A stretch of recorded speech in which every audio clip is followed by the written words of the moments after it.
Hello there, ladies and gentlemen, and welcome to another episode of CookieCast. Today on CookieCast, it's the wrestling podcast Getting Over. We've got host Stuart Woodmansey, co-host Paul Williams, special guest Matthew Moore, and I'm there as well, as is the way. It's the last pay-per-view of the year. It's like Christmas come early. So, brace yourself for some TLC, little tables, ladders and chairs, pay-per-view. Some juicy predictions. We've even got guest predictions. So, look out for those coming your way. If you're checking us out on YouTube and you're one of our lovely YouTube subscribers, big high five to you. And if you're one of our new YouTube subscribers, big high five to you. You're helping make the channel an amazing place to be. So here we go. This is CookieCast Getting Over.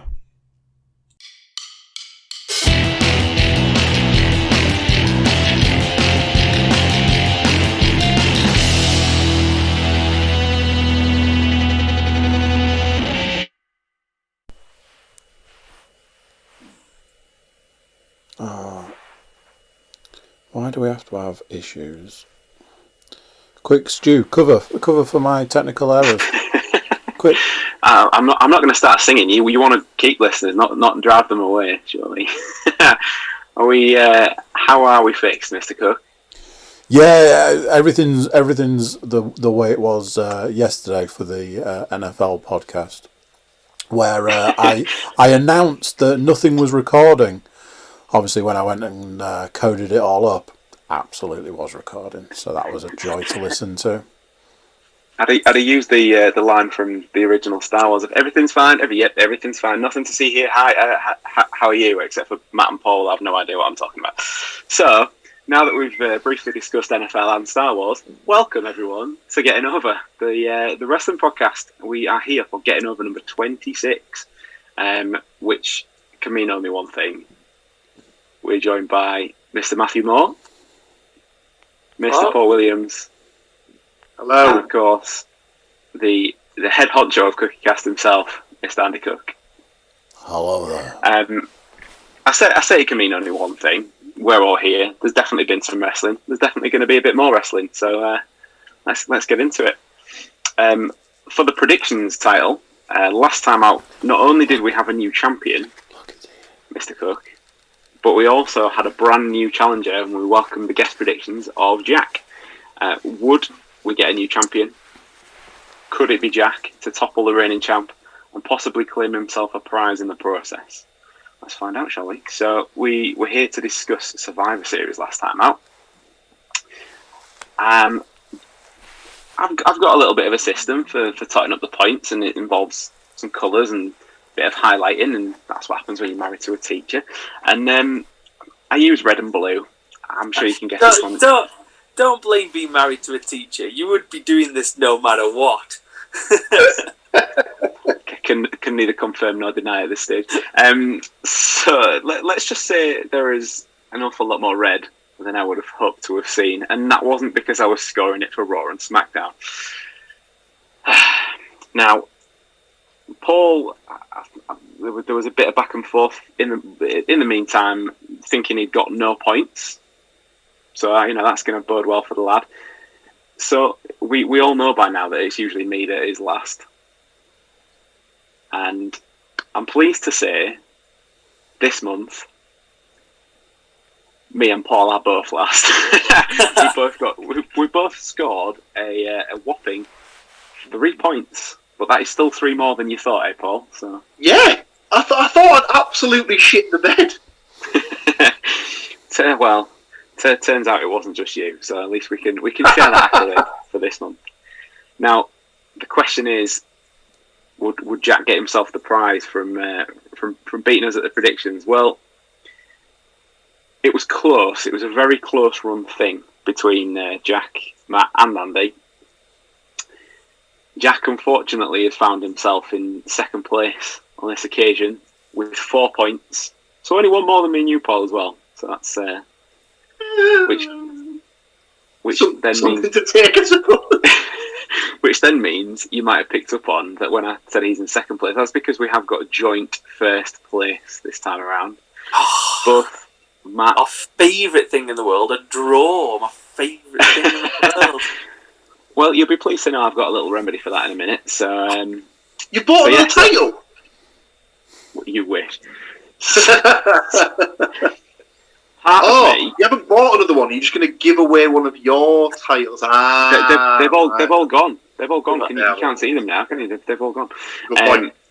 Part of me does kind of feel that we maybe should give it to Matt on the basis that he was the only one that predicted Lana as the sole survivor for Team Raw, which was very left field at the time, and then definitely happened. Ballsy, I think is the phrase.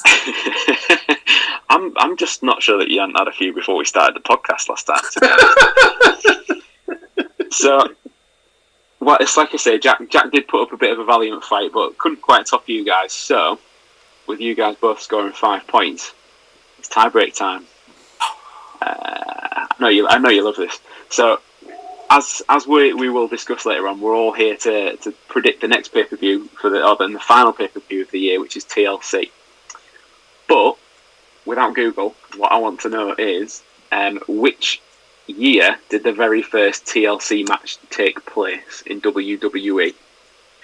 Andy has champion's advantage, so he can choose if he wants to go first or second, and the nearest answer wins. And then obviously Paul will tell us at exactly what time it happened and the date and who was in the match as well. So, What the weather was that day as well. So would you like to go first or second, Andy? I'm going to be sneaky and I'm going to go second. Mm-hmm. Just to get that gives Matt... Just to get a barometer. Bang on. So, no pressure, Matt. We haven't got any like Who Wants to Be a Millionaire style music or anything like that. Dum dum. I'm going to go... Dum dum. Fuck off, It's all budget. 2004. Okay. This is the point I would say is that your final answer based on Paul's marvellous impression a moment ago. But Andy, essentially this is where I turn into Bruce now. I'm going through all the game shows. Higher or lower, sir? 2002. So with that, he is now the reigning and defending, still pay-per-view predictions champion, Mr. Andy Cook. Well done, sir. Well done. So like I say, you guys both got 5 leading to that tiebreak. So, do you want to know what the actual answer was? Does Paul know what the actual answer is? I believe it took... This is the first match, not the first pay-per-view. The first TLC match, yeah. I think it was... I thought the first TLC pay-per-view.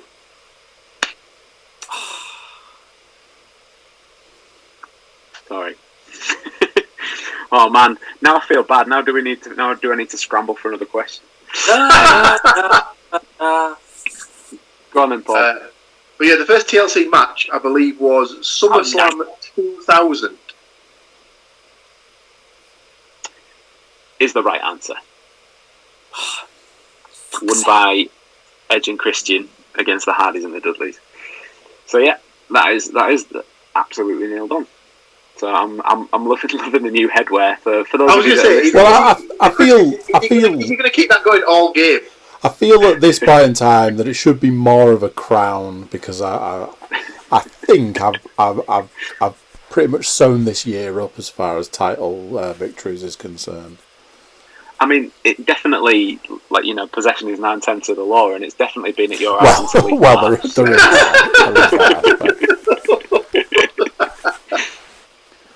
So yeah, so from the hotly contested title picture in our own podcast world, we do have to move on to a bit of sad news from the real world.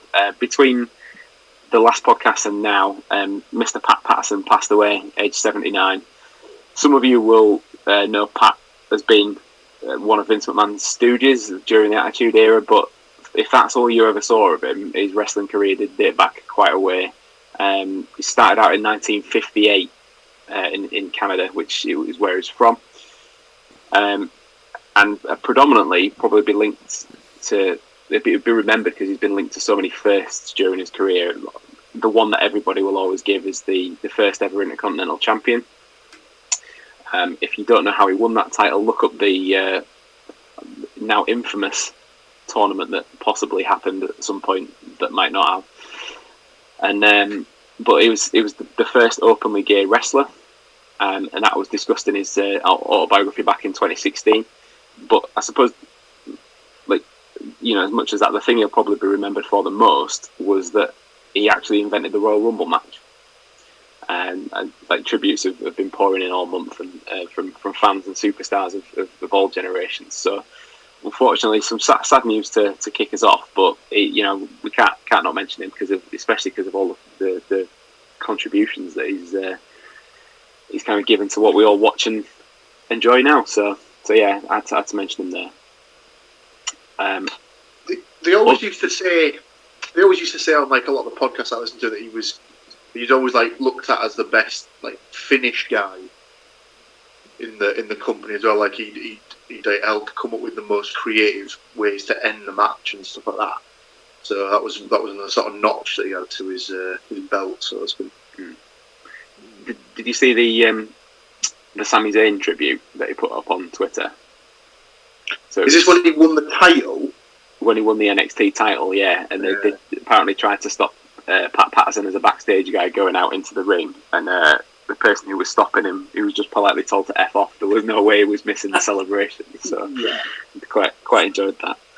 I think that's the biggest thing I noticed was the outpouring from a lot of the NXT, mainly the NXT folks that had come through, like saying what an inspiration he was, and like how much support he gave as well to a lot of them, kind of thing that probably struggled a bit, and you know it's probably a difficult kind of thing to come in like a lot of them do from the indies, and they're kind of sneered at because you're an indie wrestler, which is less so now, but still was kind of when Sami Zayn was coming in, it was like, Kevin Owens is too fat, he doesn't look like a wrestler, but in fact he's probably one of the most talented ones in the world, kind of thing. And obviously he seemed to do a lot for those people, kind of thing. So it's nice to see, because I think sometimes perhaps discussing a bit with Grumbles, it's quite a cold place, the WWE,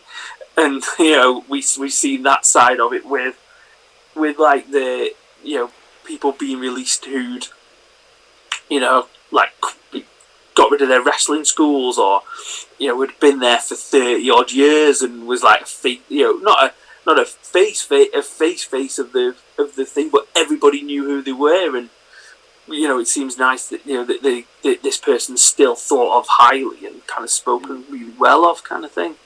Yeah, one thing that he was kind of famous for outside in his personal life was that he was big into the karaoke, and the fact that they used his karaoke song, the Frank Sinatra, My Way. Like as soon as it kicked in, I was like, right, that's me then for the next couple of minutes. I was just like, it was difficult, but yeah, and as well, they always do a good tribute video, don't they? So, I love a tribute. But yeah, it is just sad, but I say we won't stay with that for the rest of the podcast. So we'll move on to some other stuff that's happened over the last month since we were last with you. We have had NXT War Games since last time we were here, so one of any NXT fans' favourite time of the year, where they get the old double rings and double cage out. A couple of things to note for me from that show was that Johnny Gargano is now the only 3-time North American champion in NXT history, having still been the only 2-time North American champion in their history. And also, as much as it pains me to talk about this guy, Pat McAfee. Now, that's not a name that necessarily, if you've not followed NXT, you would know from this podcast. It might be more if you had more of an NFL flavouring about you. For me, he's doing pretty well. Like I'm surprised by him. He's obviously there for the promo more than anything else, but he is actually putting a bit of effort in in the matches as well, which I'm pleased to see. Yeah. So I don't know if any of you guys have seen about this, but he does. I think he does video as well as audio for his podcast that he does every week.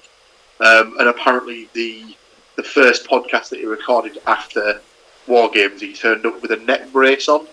Yeah, I saw that. So he's obviously fully sort of buying into it, fully committing to the story and stuff like that, which is good to see. And obviously, as has been discussed at length before, obviously I enjoy listening to Mr. Cornett's podcast on a weekly basis, and it came up on there. That he's almost like a bit of a throwback because he's like an old school sort of heel. That he's not just doing it on screen and then just he's got his personal life away from wrestling that's just like separate. He's almost sort of blending the two together, and he's really sort of getting invested in it. So he's certainly one of, if not probably the best heel in the company at the minute, regardless of show that he's on. The thing that cropped up on my radar about him was Stone Cold Steve Austin has been out promoting. He's got a straight up Steve Austin show coming back out in the new year, and they'd asked him about the current product, and he picked up on Pat McAfee and gave him for somebody like Stone Cold to come out with it, and McAfee be like the first name out of his mouth when asking that question is quite, to me, that feels like quite a big deal. So absolutely, we'll see where he goes from there. The only one other thing really I've got on the list in big news since last time we were with you is the fact that the internet had somewhat melted after a certain Sting decided to show up in AEW. I thought when you were talking then, I thought you were going to talk about what's his name, Austin Theory, having another video on adult sites. That is a very different kind of melting on the internet.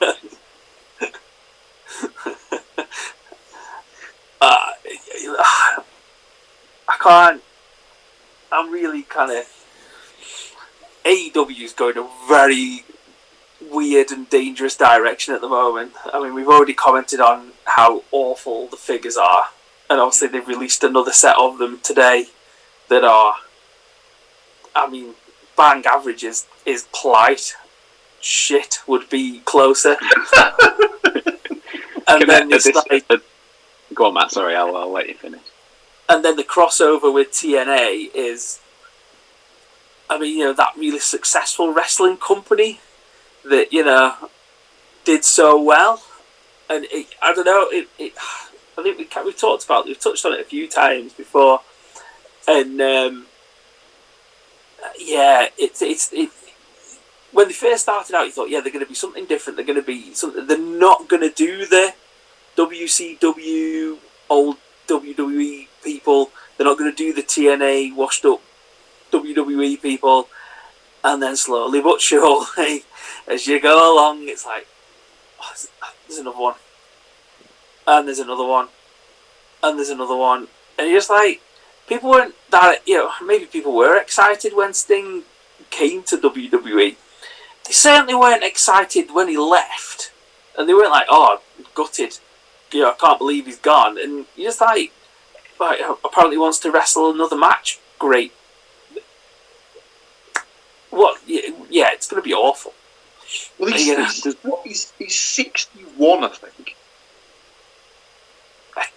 I'm sorry, but regardless of how well you've kept your body in shape and stuff, no one should be wrestling in their 60s. It's just not worth the risk. It just sparks a desperation. I know it didn't end the way he wanted it to at WWE, but coming back to AEW, I just don't know where's he going to get the good match from. I know there's some really talented wrestlers there, but it sounds like he wants a proper run as opposed to come and wrestle Cody or come and wrestle, Kenny Omega. They're, properly talented wrestlers that could probably get a good match out of him. But I just don't see it. I don't see the point. And when you're trying to brand yourself as something different, and it's starting to look and smell like TNA, and then Kenny Omega's turned up at TNA, like then it just you got the TNA shit all over you now. You know, it's not good. They're only missing Hogan, aren't they, from the old school TNA days of Bischoff and Sting? Yes, but I was about to say that. Then I remembered that Tony's already come out and said, hasn't he? Because he put a tweet out when Linda Hogan had said something, and he put a tweet out to her saying, "Just so you're aware, you, like your ex-husband, are banned from ever attending or being on an AEW show in the future." It's like, if he offered to be on AEW, you would be absolutely snapping his hand off, Tony. Don't even lie. I think he's turned up a couple of times, because obviously it's not far from where he lives. I was about, when you said the thing about Bischoff, and I was like, oh no, yeah, he's been on twice already. just waiting for Hall to rock up. They'd turn up at like the opening of a lift door, them two, if they were given enough money. One thing that you briefly touched on there would still be my grumble this time. I can't remember if we covered it in length last time or if it was just between us boys. But that you said about the toys, man, just sort your shit out. Like, people, like grown adults, have been falling out about these toys for the last sort of couple of weeks now, and it's just like, I mean, this is me, right? You guys, if you've seen the podcast before, have seen the collection. You guys all know it pretty well, but it's a plastic figure, man. Like, it's not worth falling out about. Absolutely not worth. And plus, because yes, they have had distribution issues. Yes, at the moment you can't get a hold of them, or particularly well. Give it a couple of weeks, maybe a month after Christmas, and every single toy shop in the land will be carrying them. Because let's face it, without being awful, the people who are buying the AEW figures aren't the people that are going to be ripping them out of the packets to play with them. It's going to be people like me, in that kind of fandom level, who buy them, keep them in the box, or take them out of the box and put them in some kind of display. It is not worth falling out over.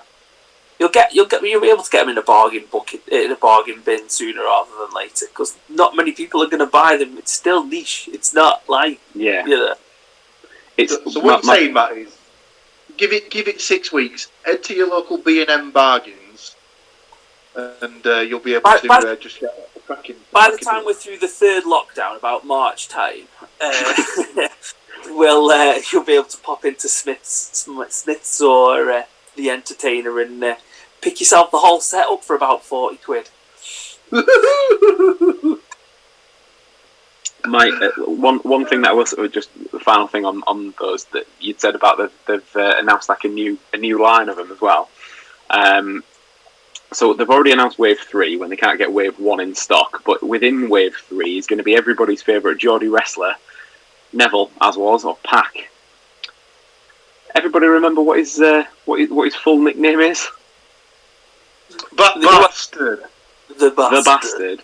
So quick shout out to Johnny from Wrestle HQ, who we've talked about before on the podcast. He put out a thing before that absolutely cracked me up, because he's basically, the parents in 2021 are going to be like ringing a toy store going, hi, yeah, I'm just wondering if you've got any bastards left in stock for my child's birthday. I did quite enjoy that, so yeah, go check out Wrestle HQ if you don't already. So yeah, that kind of pretty much covers the big stuff, I would say, that has happened since last time we were here. There is a little bit of something else which isn't huge, but we'll get to it. But we're coming up right to the TLC predictions. Coming to you this Sunday, still from inside the Thunderdome. However, since the last time out, the Thunderdome itself has actually moved. It was, as you will well know, in the Amway Center in Orlando, Florida, and it's now at the home of the Tampa Bay Rays at Tropicana Field in St. Petersburg. It's apparently because the Amway Center is a basketball venue. I wasn't aware of that until the actual move happened. Didn't really know what the Amway Center was, but it's the home of the Orlando Magic. So yeah, we've had a bit of a change of scenery. And you guys will also remember that on the pod we've talked before about how difficult I found it to get Thunderdome tickets. trying to get onto the screen. Since the last time we were all together, I've been on the Thunderdome for Raw and SmackDown every week. So it's becoming somewhat easier. So yeah, if you haven't had a chance to experience it yet, then keep trying, because it's getting decidedly easier. With the last pay-per-view of 2020, are WWE going to serve us up some early Christmas presents, do we think? Or are they just going to add to the absolute dumpster fire that 2020 has been? Let's get stuck into the card, shall we? It's going to be an orange and a lump of coal, Stu. Let's face it. But I mean, Donald Trump doesn't do guest appearances anymore.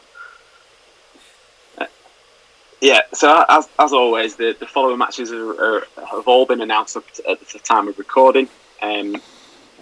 Still subject to change, but we've currently got 6 matches in the offing.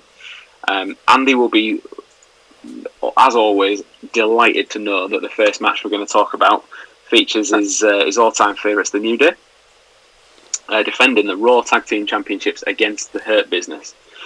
So, last time out at Survivor Series, the New Day scored no points for anybody. When I say anybody, I was the only one who picked them, because the Street Profits actually picked up the victory there. They were looking for a night off the night after, but it wasn't going to happen because they were immediately jumped on by the Hurt Business, and namely Shelton Benjamin and Cedric Alexander. And it's kind of been rinse and repeat really every week since then, but they've now found themselves in a championship match this coming weekend. New Day seem to kind of have their number a little bit, the Hurt Business's number a little bit in the early going, but in the last few weeks there's kind of been like a little bit of sort of chipping away, and managed to find like a few sort of like chinks in the armour maybe. And the Hurt Business actually picked up a win over New Day in a 6-man tag team match this past week, although the deciding factor was Jeff Hardy tapping out to Bobby Lashley. With all that being said, who do we think is going to win? Who wants to kick us off? I'm gonna go with the Hurt Business. Okay.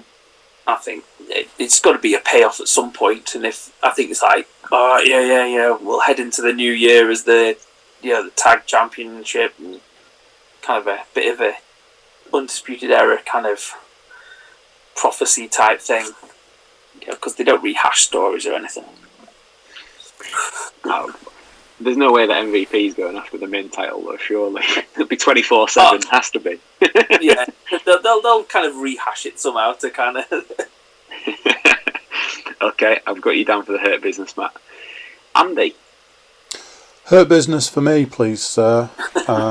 Okay. However, and go on. Something that we haven't covered, but we will be covering throughout, is Jack fancies his chances again this time out and has sent in a list of predictions. I would like to give a little shout out to Jack, because his predictions are particularly tasty this time out, to the point where I was a little worried when I looked at them and was like, he's got all my picks. And I thought I was going to get called out for either copying or whatever. Although I have gone for the Hurt Business and Jack has gone for the New Day. So not all of his predictions can be winners, can they? Paul?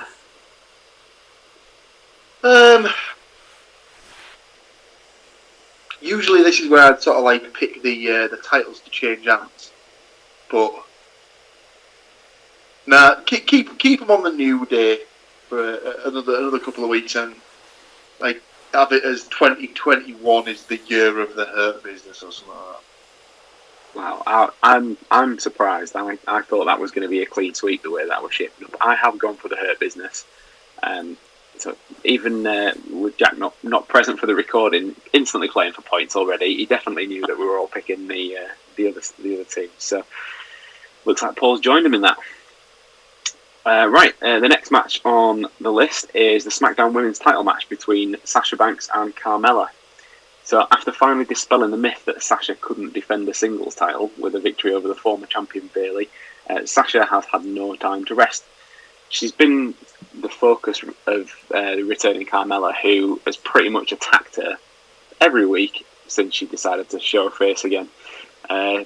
New ring gear, new entrance, new music, which, in fairness, she's come back as a heel. So if they'd have played that bloody Fabulous song, Jesus Christ, that would have been awful. But anyway, they're taking Carmella in a new direction, and it is the most attention really that she's kind of had on TV time, certainly since when she had the run, the whole Princess of Staten Island character with the Money in the Bank contract a few years ago. But are they going to pull the trigger this early? Are they going to let Sasha Banks have one defence and then lose it? What are we thinking? Surely not. I mean, I think I'm trying to think of the way like this will work around, because I'm trying to think they won't. Carmella will win, but it'll be by disqualification or count out. So the title doesn't change hands. So I think they'll want to keep her strong with this re-debuting character, but surely it's too early in the proceedings to give her the belt this early. Okay. I'm going to throw mine straight in there. I've put mine in for Sasha. I can't see that they'll take the title off Sasha, but I didn't think about as generally I don't. We'll get to that, but I didn't even consider the DQ. But yeah, I'm sticking with Sasha. I think that they'll keep the title on her for a good long while. Yeah, I would have thought. Mr. Cook? Both myself and Jack have gone with Sasha Banks. Okay. Obviously, there was no conferring. I will reiterate, there was no conferring. There's a touch of the there's a touch of the Mr. Williams ringer kind of smell about this. See, I knew it wasn't going to be long. Next getting over, it's going to be like, oh yeah, Jack won, and then Mr. Cook will sit there with the belt going, oh yeah, 3 on the trot, lad. Oh, he wasn't able to join us. What a terrible situation. It'll be the whole reveal. It was me, Austin. It's me all along.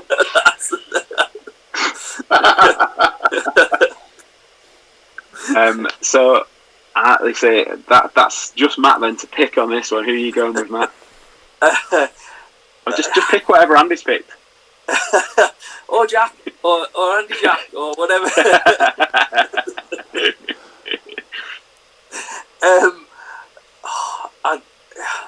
It is that kind of thing of like, obviously the whole. It's one of those things where you sit there and you think, well, they're not going to waste all that build that they spent of a month of getting undressed and dressed and undressed behind a screen, and everyone was all excited about it, and then she appeared, and you're like, fucking hell.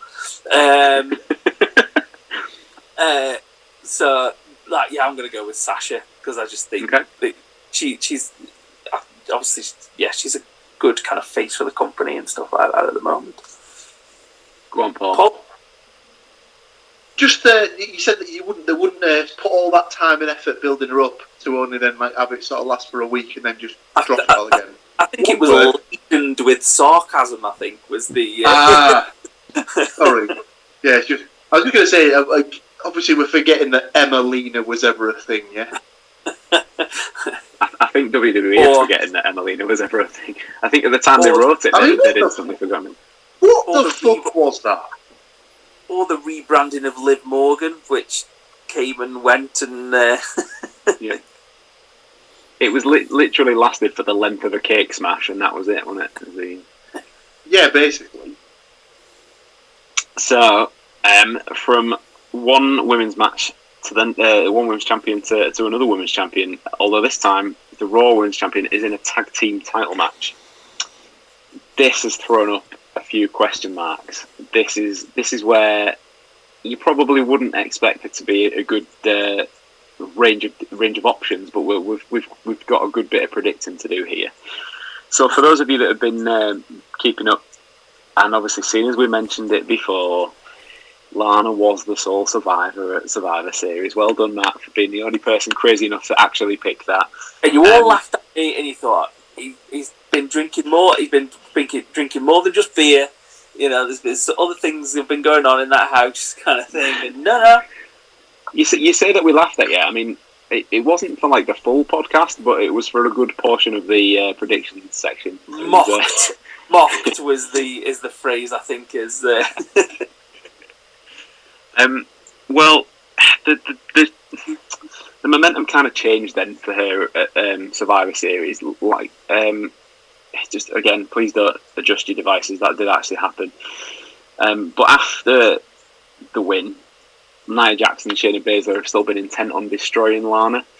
But with a bit of an odd pairing, Asuka has kind of come to Lana's aid. This past week, Lana now also holds a pinfall victory over Nia Jax. Now, again, regular listeners will know that we all appreciate Nia's skill set on this podcast, but having Lana have a pinfall victory over somebody like as destructive as Nia Jax is just bizarre. However, shortly after that, she was absolutely destroyed by both Shayna Baszler and Nia Jax after the match, and is now apparently injured. The tag title match got kind of then thrown up. Didn't know if it was going to happen. At one point, it still was billed as Lana and Asuka, and in the last couple of days, it's now come out that the match is still happening, but Lana isn't in it. It's going to be Shayna Baszler and Nia Jax defending against Asuka and the mystery partner. So, this coming weekend, is Asuka going to become a double champion, or are Baszler and Jax going to get back on the trail of destruction?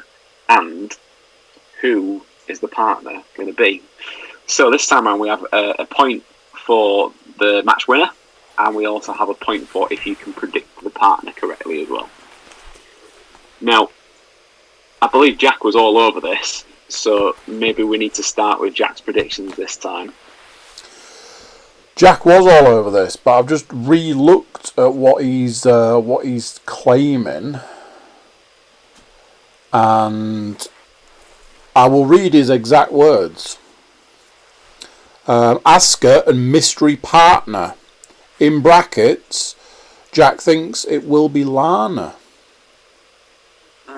Okay.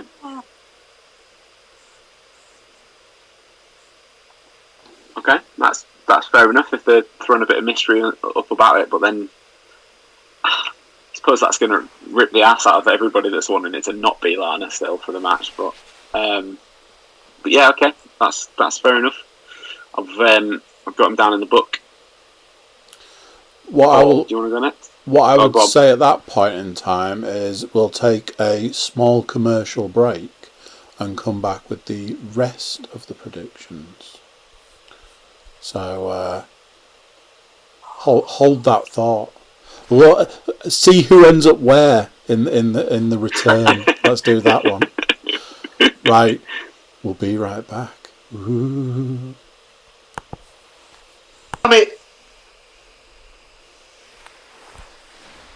So there we go.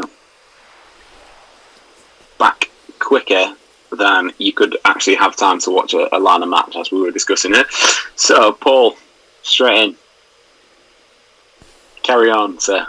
Predictions. So me. Right, so I will take the titles to switch hands. Okay. With Asuka and her mystery partner, the NXT Women's Champion, Io Shirai. Okay. It's a reasonable shout, I think. Check that out. It's actually documented the time that I said Paul actually had a good shout and didn't just slag him off for it. Andy, who have you got? Right. Are you ready? Go on. Asuka. Mm-hmm. And her mystery partner. Mm-hmm. Charlotte Flair. You might not have stolen. You might not have stolen Jack's picks, but you've definitely stolen mine, you bugger. Yeah. So The return. I have the exact same answer. Yeah. Matt, I'll just leave you to round these ones out. I also had the same answer. But for Charlotte Flair to turn on her,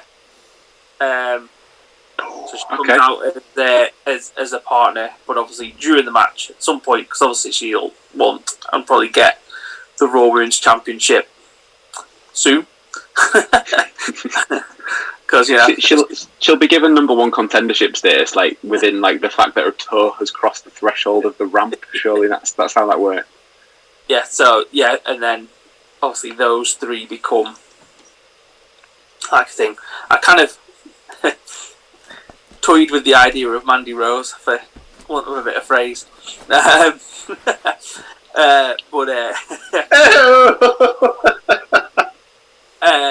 But no, I think obviously she's in the team with Dana Brooke, isn't she? So yeah, that's right. The logical, the other one that I kind of thought about was perhaps when Paul said Io Shirai, I thought maybe Rhea Ripley, but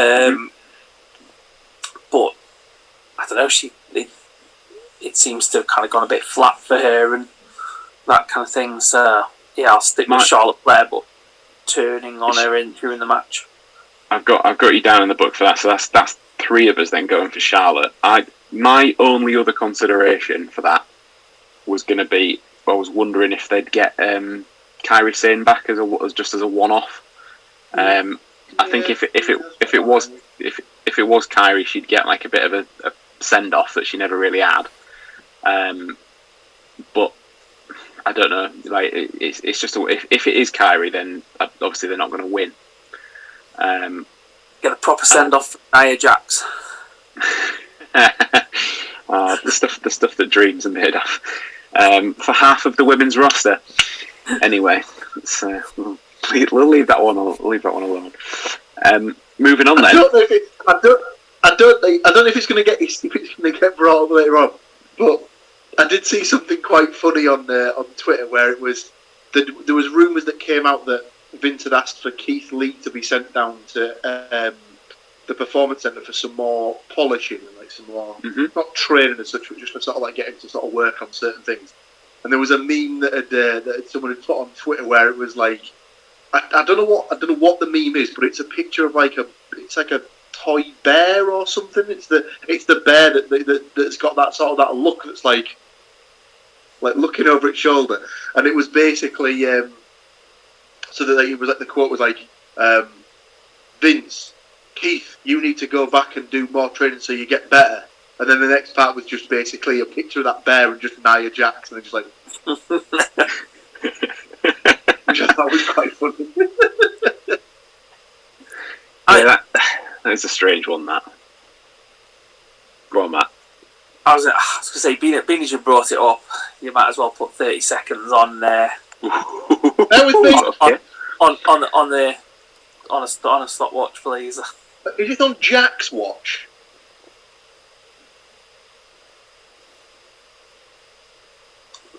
On Jack's watch, what?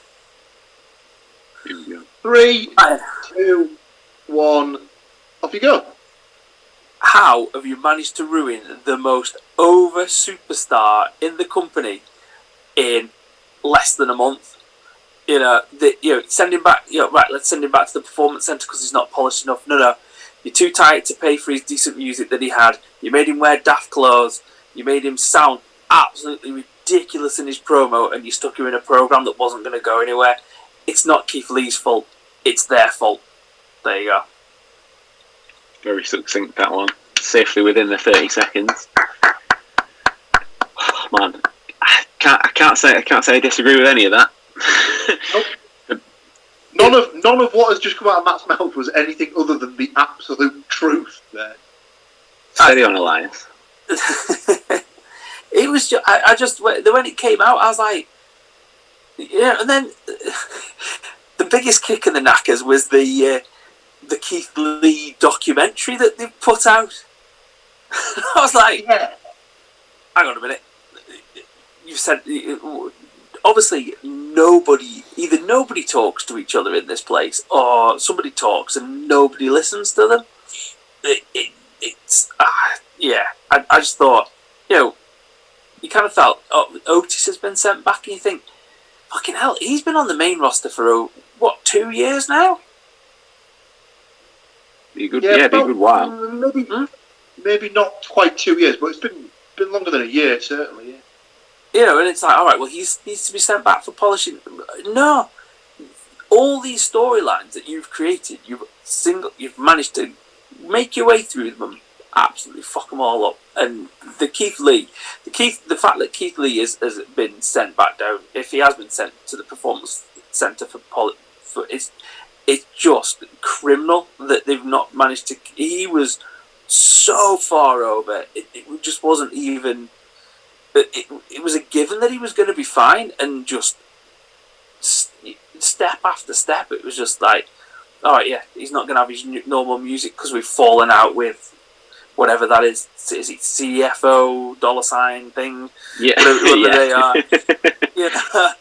We won't pay them their money, right? Okay, then. Well, that's stupid. So then he comes out and then proceeded. It's like somebody, Vince, heard people criticising the fact that he was coming out to the kind of jobber music and thought, fuck it, I'm going to dig my heels in with this one, and he's going to come out to that every week.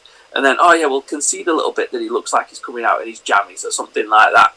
So then, we'll make him wear a slightly tighter vest. And then his promos, I mean, seriously, they were shit. And it was just, I don't know why. I don't know what happened. I don't know who said to him, you know what, Keith, that's a really good promo, that. And it just, you sat there and you thought, no, that's not what he's been doing for the past however many months in NXT that's got him to the point of he had to go to the main roster. Watch the stuff that he did with Adam Cole, even the little bit of time that he had with Karrion Kross on his way out when he kind of had that brief stint with the NXT title.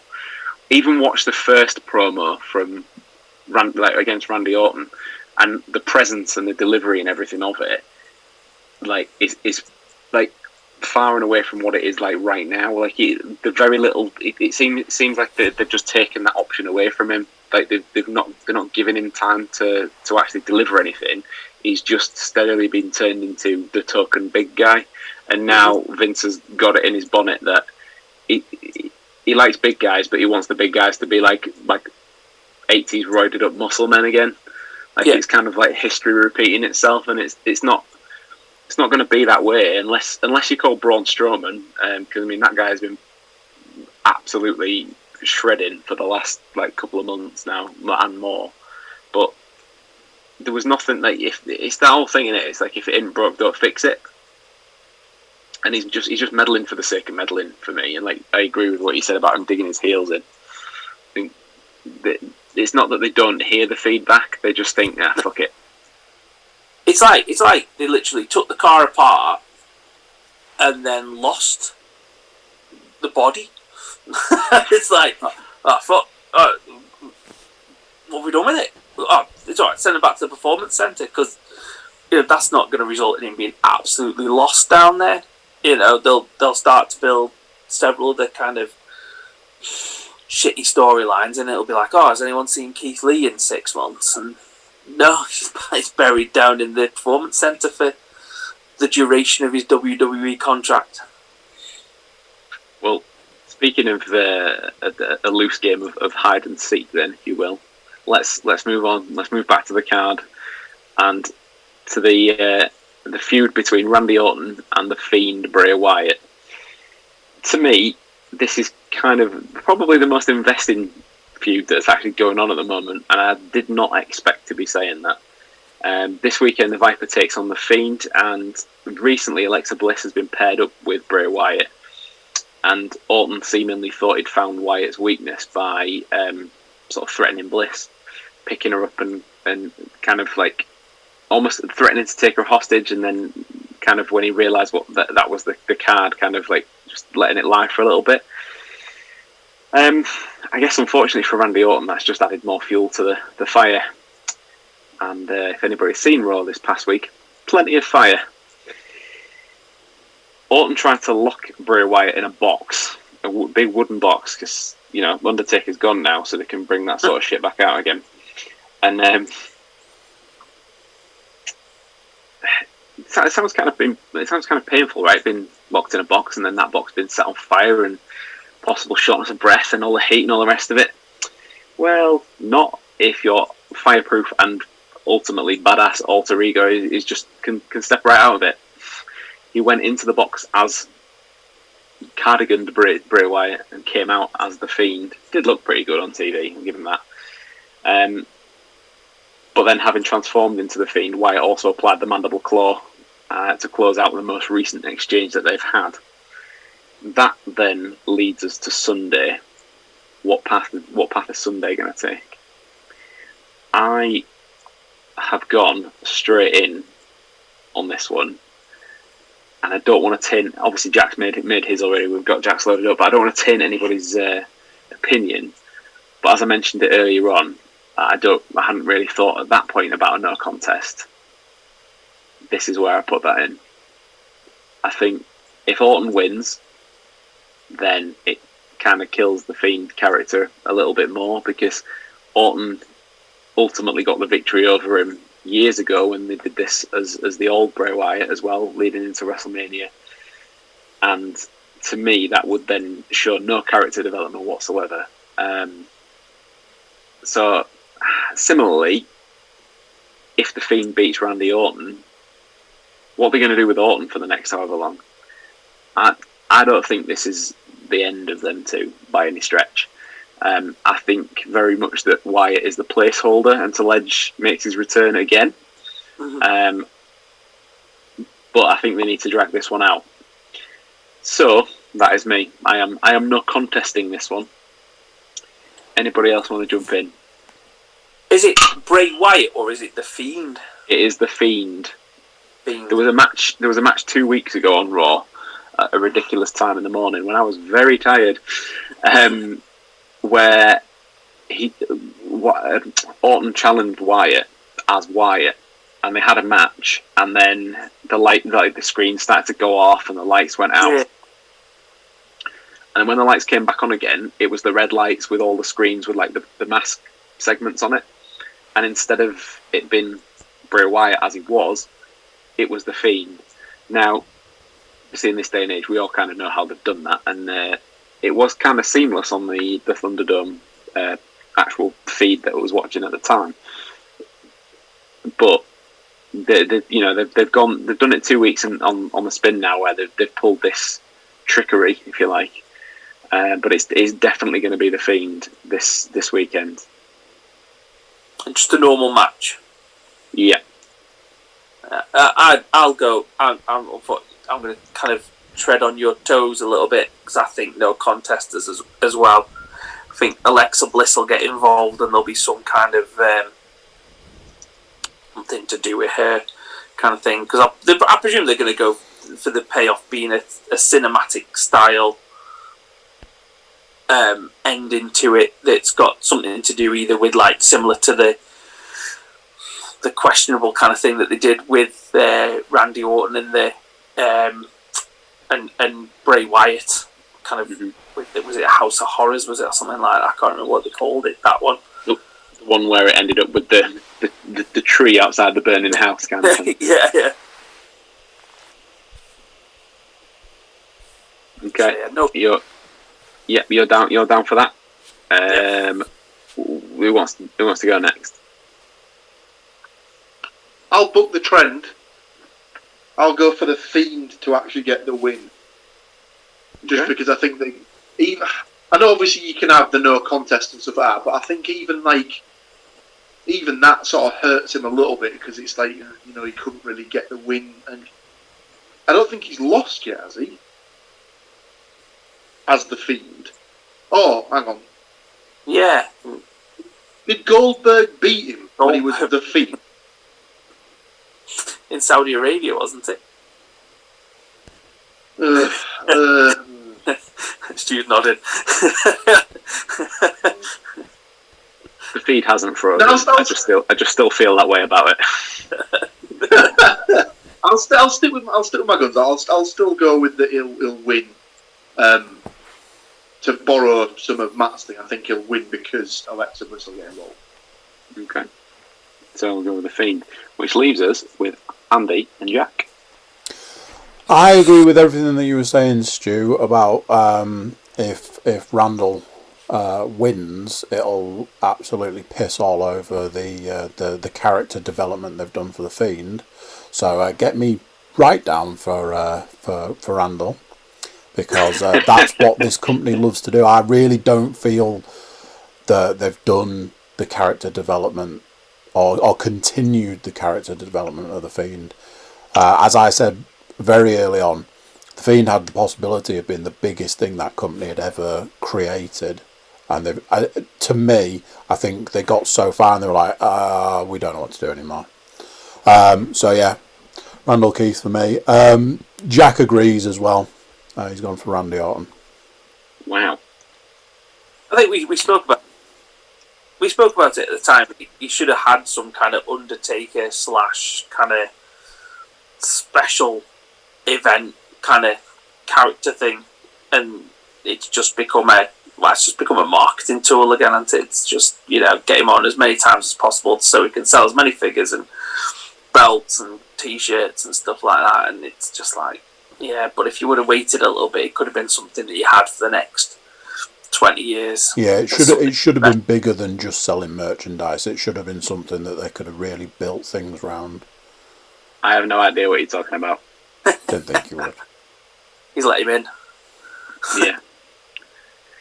Oh, right. Okay. Well, that, again, let's not mention the fact that Andy and Jack have picked the same for that one as well. Leads us on to... Hey, if you think matches. That's bad, you're going to love the next two. Whoa, spoilers. So yeah, the final two matches, both TLC matches coming up, and the first one we've got on the list is for the WWE title. So following Team Raw's clean sweep in the men's elimination match at Survivor Series, the members of that team were given an opportunity to qualify for a WWE Championship match at the TLC pay-per-view. It ended up with a triple threat match between AJ Styles, Matt Riddle, and Keith Lee. Now, as we just discussed, probably should have known Keith wasn't winning because he'd probably be quite tired from all the extra training. But AJ Styles ended up taking a victory in that match and has been on a bit of a roll ever since. Probably partly linked with the huge presence of Styles' new running buddy, Omos, who is just about 7'3" tall. If you've not seen him on Raw yet, you definitely won't miss him. But he's kind of played the part of, I suppose AJ's been doing like the chicken shit heel kind of stuff, or like when AJ's going to get thrown off the apron, he just happens to be there to catch him and kind of preventing disaster and all that kind of thing. Even in the TLC match sort of environment, rather than it being like a straight up match between AJ and Drew McIntyre, we've got not only Omos but a number of other factors in play. Sheamus is kind of on the scene at the moment. We've been sort of privy to the rekindling of an old friendship between Drew and Sheamus in the last few weeks, sort of born out of friendly rivalry. I'm guessing they're going to go down the whole Scots and Irish thing at some point, it feels like. But they're definitely positioning Sheamus as somebody who's going to full on turn on him, I think, in future.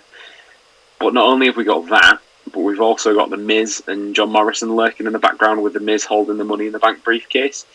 There's already been a few attempts at cash-ins. But then just to solidify that further, there's been a bit of an unlikely partnership between those two and AJ Styles on the latest Raw as well. So by the time TLC gets here, it literally could be Drew McIntyre versus the world, but I would probably hazard a guess that the Big Scott wouldn't really want it any other way. So, you guys know what I would like to pick for this, without me even saying. So I'll dive right in with the old Drew McIntyre prediction for this one for me. Same for me. Yeah. He's done. It's a clean sweep there, Stu. What, are you the same as well, Paul? Did you say? Yes, please. It's the Okay, old well, phrase. Go on. Let's not hot potato. But I don't know what you mean. He's had it for at least 3 weeks now. He's had it for at least 6 minutes. 6 minutes more than Sasha ever had it until last time, though. We might just rename it the 24/7 time. So yeah, that's everyone in the book. Everybody going with Drew McIntyre. Fingers crossed that actually happens, because at this point in time, I'm not really that bothered about seeing another AJ Styles title run just yet. I think it needs to happen, but I think AJ Styles is better as good guy AJ for me as a champion. Just my personal preference, I guess. Leading us then onto the very final match and the second TLC match of the night: Roman Reigns versus Kevin Owens. This has quickly become probably the most personal match on the card for one reason, and that being family. We all know that Reigns has been striving to become the head of the table in his own family, enlisting Jey Uso to do his dirty work, including actually helping Roman to take down the aforementioned Drew McIntyre at Survivor Series in a very despicable act. Kevin Owens has been telling us for the last few weeks that he also fights for his family, but kind of to put food on the table, but they're not involved in the business, so they can only cheer him on from home. Roman took that personally and then decided to send a very personal message direct to camera, straight to Kevin Owens' wife and child, saying that if they couldn't speak any sense into daddy and husband, then Reigns would be the man taking food off their table. So yeah, that's kind of pretty much what's happened in the last week or so, or 2 or 3 weeks or so, should I say. Where do we see the Universal title landing on Sunday night? No change for me. Okay. They don't like to make Roman look too fallible at any point, do they? So I can't see him doing it with Kev. Although I'm a little bit surprised that he's actually in the match, to be honest with you, because I never thought he was that high on the pecking order. No change for me, but it should be a good match. Okay, yep, we've got you down for Roman. Matt? Roman Reigns for me as well. I think there's more kind of legs in the kind of family story thing. I think obviously with the kind of, is it the attacking the Uso brother that's not knackered at the moment, as well as Kevin Owens with the chair.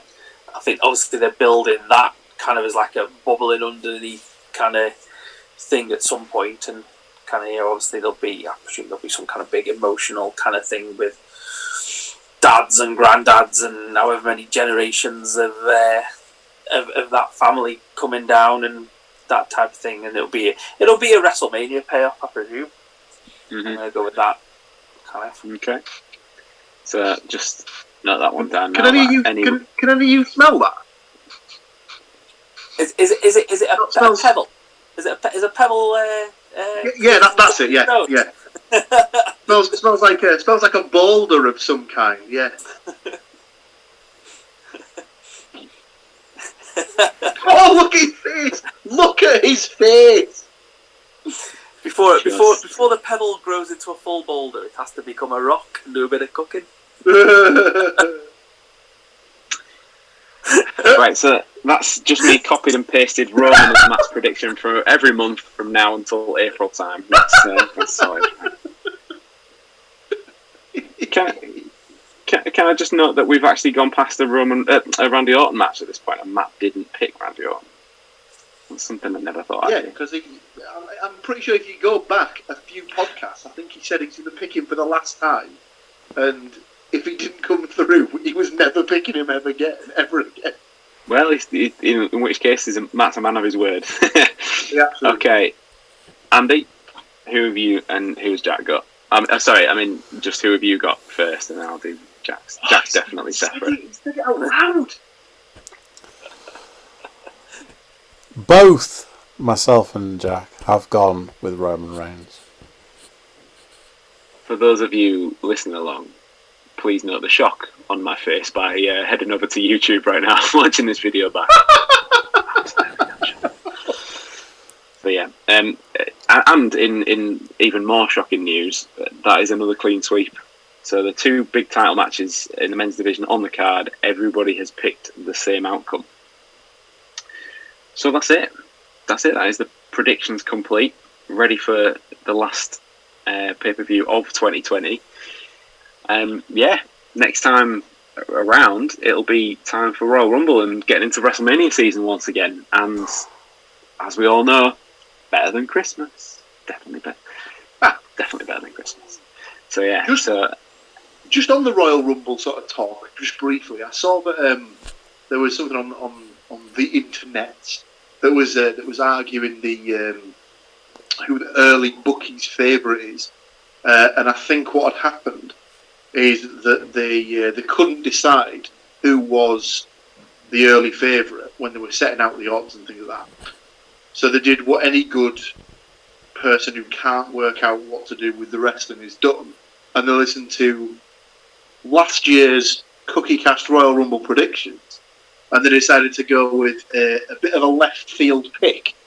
And any of those who've got long memories will remember that I quite inexcusably picked Big E to win the Royal Rumble last year, and I'd obviously just gone a year into the future and just made that pick a little too early. So. Well, I speak for the rest of planet Earth, Paul, when I say if you went into the future a year ago, why the fuck did you not tell us what was happening? Come on, man. Sauce. You missed that bit. I went to the future, what did you see? The winner of the Royal Rumble. Anything else happening? Nah, not really. No. Fine. Nothing to see here, everything is fine. Oh, brilliant. Okay, has anyone got anything else? Yeah, I don't know if you guys saw it, but particularly someone me and Stu, particularly like on the British indie scene, is making another comeback. A kid Lycos, who's like top tag team wrestler. His main tag partner, Chris Brooks, has gone to Japan, and we thought Lycos was done, kind of like properly officially done as well. But he's back with Lycos 2, with Lycos Gym, and apparently are putting tags and single wrestlers on notice, kind of thing. It's a really good promo done by someone. It's Beyond Gorilla. He also does the Bastard Packs promos, which, I mean, yeah, if you've got a spare half an hour, you can get lost in the Packs promos for AEW, and they are, I mean, just fucking awesome. And this promo also from Lycos is absolutely spot on as well. And good luck. I hope everything goes fine, because he's a really, really talented wrestler, and it's just the amount of times that we've been to matches, or you hear of him being at Progress, and it's like, oh, Lycos got injured, and it's a shame, because he's only a young lad. He's only like 22, 23, and has been wrestling like 7-8 years already. But he's like properly talented. He's kind of in that kind of, I know that like Pete Dunne, Tyler Bate and all them, they're big fans of him as well. So just the promo's really good. Go and watch it, and just fingers crossed and all that he comes out. He gets a good stint of being able to wrestle. You'd like to think if the world ever does get back to some kind of sense of live events for stuff, that like he's going to be like prime position now as well, because with the UK scene kind of essentially being emptied into NXT UK, there's some shoes to be filled. So, and various other things. Yeah, well, that's let's hope that bit doesn't happen. Yeah. But yeah, cool. I hadn't heard that about Lycos. I genuinely thought that was him actually done. So that's quite a nice little. I'll have to go and look that up myself. It's well worth it. Anything else, gents?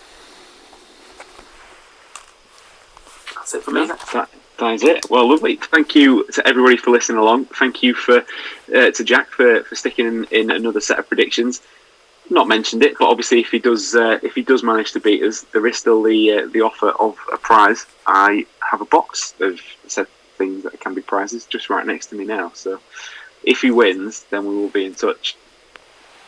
Will he win? Tune in next time. You'll find out. We'll see if we've actually had to give one of my prized possessions away for being crap at predictions. I've managed to avoid that so far, but I'm still being crap at predictions throughout. So cool. Thanks, gents, and Merry Christmas and all that jazz.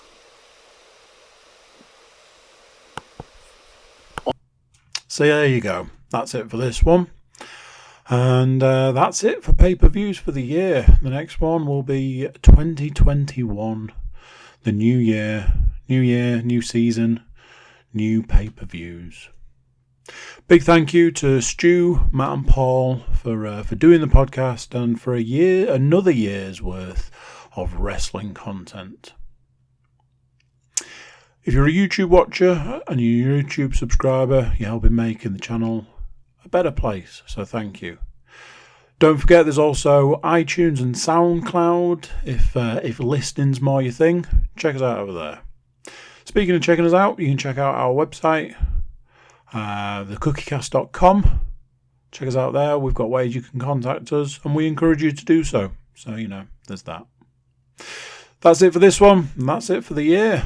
Until next year, I'll say bye, and I'll see you then. Bye.